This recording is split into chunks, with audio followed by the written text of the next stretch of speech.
Digital Legends is a company we've been always approaching mobile as a console and always betting on quality. So we've been developing games. We had a game, Crawl, was on Keynote when we launched, when Job and Teams launched the iPhone 3G. That was amazing. We've been working with big companies. When they needed a AAA title, they came to us, or they're coming to us. So I'm talking EA with Battlefield 2. I'm talking Disney with Split Second. We've been working with Natural Motion on a icebreaker hockey.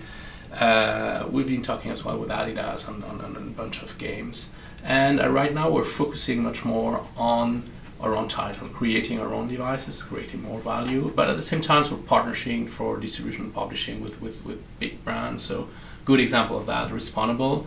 So Respawnable is a game we've created, we've been developed, adapted to that mid-core audience, which is an audience that is very demanding now in terms of game. They're moving from very casual and they want a deeper experience.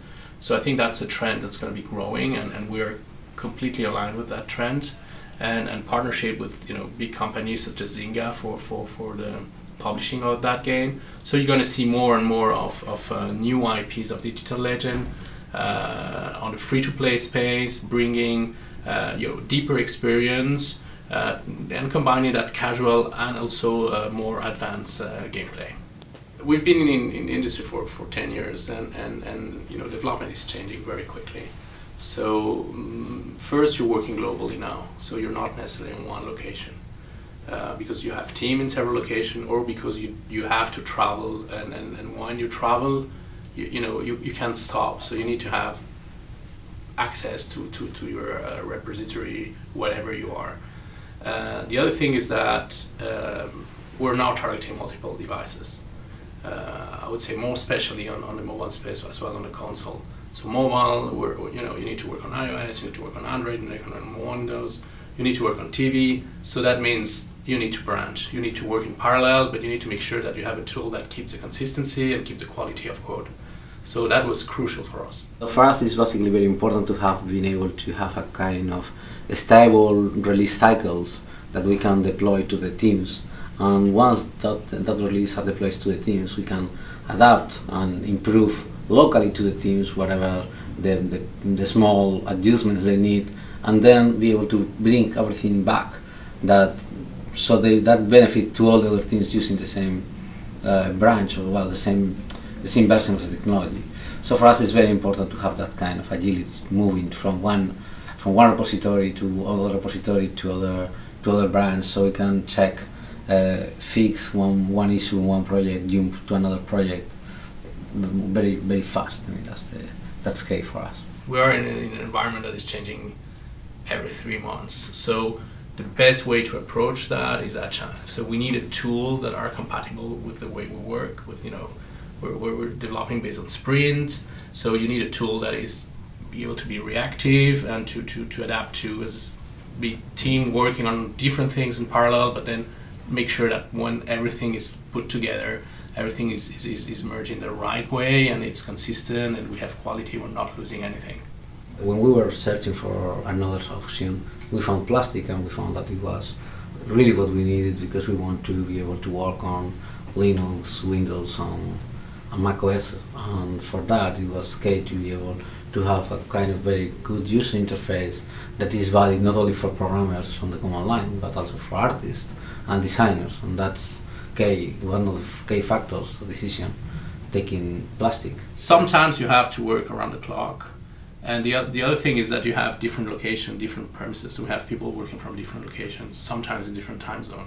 So that's very important, as I say, working around the clock without having physically somebody there, but just because of the tools, and in this case Plastic is helping, driving all that, so without any problems. Using this approach, we have been able to develop respawnables much faster than we were doing our previous games, because that allows us to integrate new versions of the technology faster into the game. So we were able to integrate upcoming versions of technology while the team was totally working and focusing on finishing the game, and we were able to switch to a new technology without them even notice. Respawnable has been developed. The development was, from start to market was a short year. So, and that was possible because of that, because we had good tool that was supporting and fitting exactly what we needed. And you don't want any surprise when you're in crunch, when you're merging things. The worst thing that can happen is have problems there. So that has been very efficient, and we're very happy to have adopted that. It was the right solution. So in the industry, the changes we're seeing is I think mobile are getting even more to a wider audience. So smartphones are taking over feature phones. So that means now it's cheaper to develop a smartphone than a feature phone. So that means that the very low entry level is going to be smartphones. The market's going to be huge. Asia is growing. Emerging countries are doing amazingly. So countries such as Indonesia, for example, doing very good. India, of course, Japan, China, Brazil as well, Latam. The other thing is I think we're going to be seeing a lot of TV. So I think the content is going to be somehow independent from the hardware. So you will have to, you want to play your game wherever you are. So if you're queuing for a latte, you play on your phone. If you're on a train commuting, you're going to play on your tablet. But when you're at home, then you're playing on the TV. So it's going to be following you. And as a developer, we need to be able to address all that, to adapt the gameplay to an environment, and to make sure that you're continuing with your gaming experience wherever you are, and on whatever devices you want to be.